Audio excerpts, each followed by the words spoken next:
Shabbos, everybody. There is a very true and cute story that is told by a father of his son. And the son, by the way, turned out later on to be a lawyer and a rabbi, but that's many years later.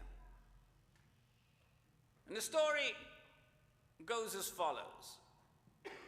Now, Daniel is the name of the little boy that the father was talking about. And Daniel attended a summer camp when he was 5 years old. It was called Safety Town. And the purpose of the camp was to teach children their telephone numbers, their addresses, and how to respond to strangers if ever approached in order to prevent abductions. And one day, the father decided to test his son Daniel to see what he'd actually learned, if he'd learned anything. And so the father says to him, Daniel, if a stranger pulled up in a car and he offered you a piece of candy, what would you do? And Daniel, without batting an eyelid, said, I'd ask if the candy was kosher. Not quite what the father wanted to hear. But that's a kid who knows who he is, and he knows that he's Jewish. No wonder the father was so happy to share the story on the one hand. Didn't quite achieve the results that the father wanted, but not only was he proud of his son, as I said, actually ended up becoming a rabbi. But while Daniel knew his identity and was able to come up with a quick response to his father's question, can we say the same about us? Do we really know who we are? Are we able to speak up when called upon? I'm not talking about the cursory, platitudinal answers. I'm talking about deep, insightful answers. Now, I don't know if we can, but I will tell you that you're in good company if you can't. Because there was another very famous person who found himself in the same situation, and that, of course, was Moses. And by looking at his life and how he responded, perhaps we can answer those same questions in our own lives as well. So let's see what it is we can learn from Moses. When God first appeared to Moses at the burning bush and told him to go and speak to Pharaoh, speak to the Israelites, Moses actually gave God two reasons why he was the wrong person for the job. First, he said in no uncertain terms that he has never been a man of words and that he's slow of speech and slow of tongue. An argument that he reiterates to God in this week's parasha. We just read it this morning. And second, he asks God, Mi anochi? Who am I? Who am I to go to Pharaoh and say those famous words, Shlach et ami v'ya'avduni, let my people go, and then lead the Israelites out of Egypt? But as we all know, neither of Moses' arguments prevailed with God. And Moses eventually acceded to God's wishes, and as we all know all too well, he was very successful in his task. But my question to you this morning is, why was Moses so insistent that he was the wrong person for the job? And why was his ability to speak so important to him that he was so afraid of not being up to the task? And why didn't those objections seem to bother God in the slightest? To answer these questions, we first need to go back a little bit in time, back to when Moses was a young boy of about 3 in Pharaoh's palace, in order to understand how Moses became slow of speech. You might be familiar with this story, which, contrary to popular belief is not in the Torah, but in actual fact is a midrashic text. And the midrashic text goes as follows. One day Moses was sitting on Pharaoh's lap, and he saw Pharaoh's jewel-studded crown, and he reached for it and took it off. Now Pharaoh, being the type of person that he was very superstitious. He asked his astrologers and counselors the meaning of this infant's act. And most of them interpreted it to mean that Moses was a threat to Pharaoh's crown and suggested that the child be put to death before he could do any further harm. One of the king's counselors, however, suggested that they should first test the boy and see whether his action was prompted by intelligence or if he was merely grasping for sparkling things, just as any other child would. Pharaoh agreed to this test, and the test was to place 2 bowls before Moses. One would contain gold and jewels, and the other would contain hot glowing coals. And as you might suspect, Moses immediately reached out for the gold, but we're told that the angel Gabriel, guided his hand away from it and placed it on the hot coals. We're told that Moses picked one up and brought it to his mouth, burning part of his lip and his tongue, and thus causing his lifelong speech impediment. Again, it's a midrashic text. Now, this story helps us to understand why Moses perhaps had a speech defect. But the deeper question is, so what?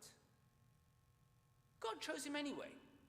God was aware of his speech defect. So what can we learn from this? Think about it like this. God could have chosen anyone for this role, yet he chose Moses, the stutterer. And I believe that God did so to teach us an incredibly important lesson. God chose Moses for his qualities as a leader, for his empathy towards his fellow Jews, for his willingness to fight when he saw the taskmaster beating the Hebrew slave, and as we've been told many times over, for his humility. God didn't care if Moses had a speech impediment. As he told Moses last week, I don't care if you're blind, deaf, lame, or slow of speech. I want somebody with the abilities that are needed to speak to Pharaoh, speak to the Israelites, and then lead them out of Egypt. And God teaches us that very same lesson today. Many of us might have some sort of disability, some weakness, which might prevent us from becoming a leader or taking action or speaking out. But while we might be afraid to speak up, and there are many different reasons why people are, including fear of perhaps misspeaking, the truth is that if we remain silent, we can never accomplish what we set out to do or what we need to do, not only for others, but for ourselves as well. Our own individual needs, which are equally as important as anything else. So let's go back for a second to Moses.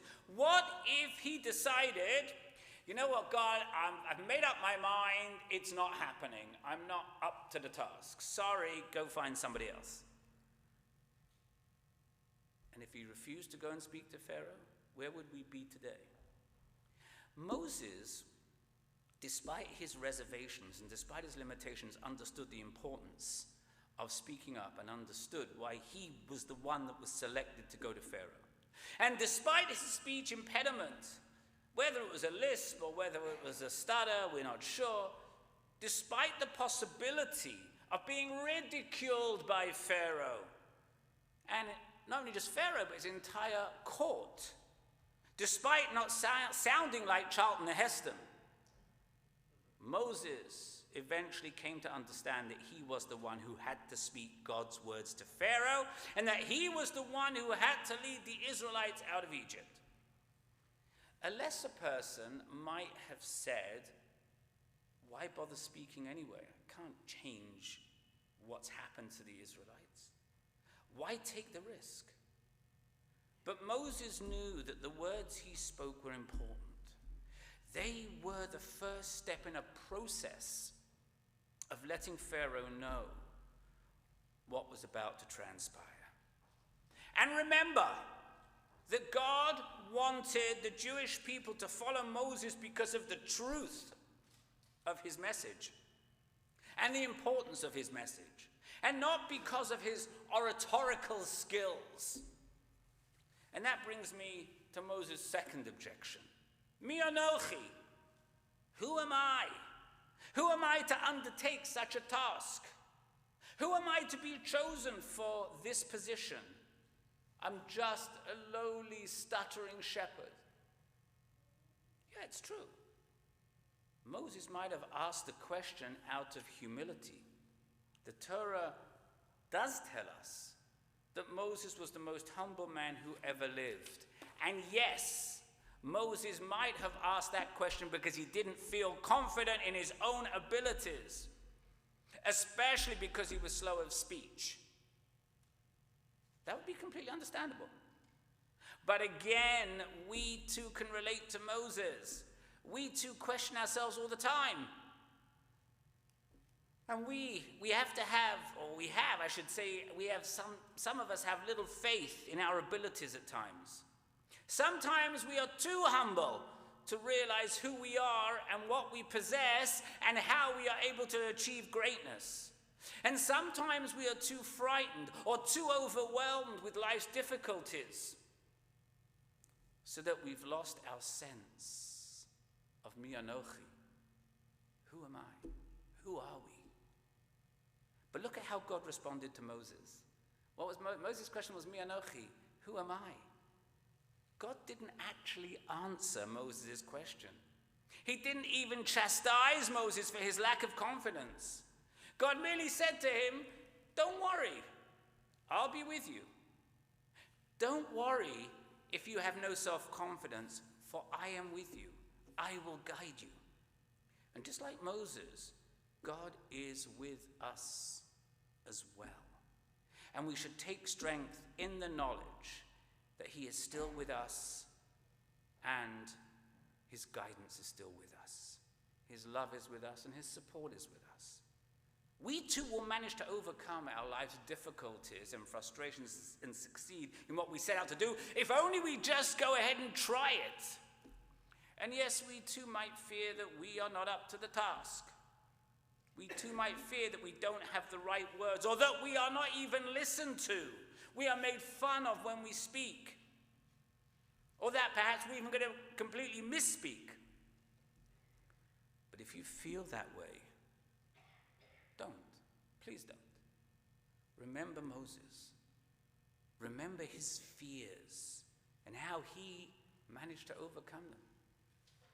It was very simple. With God's reassurance and God's guidance. And the same reassurance and guidance he gives us to this day, even if sometimes we don't recognize it. So from this moment on, do me a favor. Go out and speak what's important to you and make whatever little changes you can make to speaking one to the other. Shabbat Shalom.